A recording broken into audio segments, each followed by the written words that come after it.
The search for the missing Malaysian Airlines plane has entered a 10th day. Australia and Indonesia are leading the search for MH370 in the so-called Southern Corridor. Now, this follows a request by Malaysian Prime Minister Najib Razak. Over the past 2 days, we have been recalibrating the search for MH370. It remains a significant diplomatic, technical and logistical challenge. Malaysia is encouraged by the progress made during such a short period of time. With support from our many international partners, this new phase of the search is underway.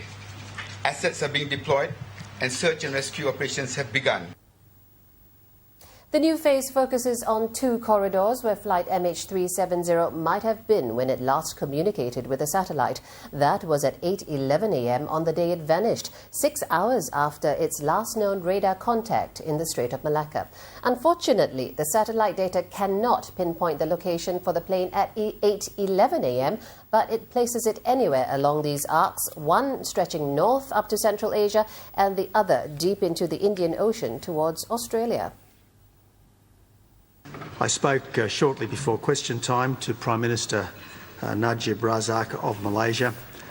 He asked that Australia take responsibility for the search in the southern vector, which the Malaysian authorities now think was one possible flight path for this ill-fated aircraft. I agreed that we would do so. I offered the Malaysian Prime Minister additional maritime surveillance resources, which he gratefully accepted.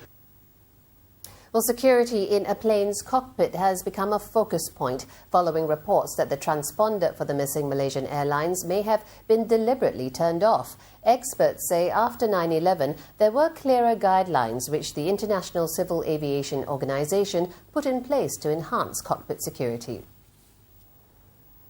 There were reports that the co-pilot of flight MH370 invited 2 women into the cockpit during a flight in 2011. One pilot told Channel News Asia that letting people in during flight could result in disciplinary action or even losing their job. Experts say a cockpit door can be opened during a plane's flight, and this is when pilots go to the toilet or when they ask for meals.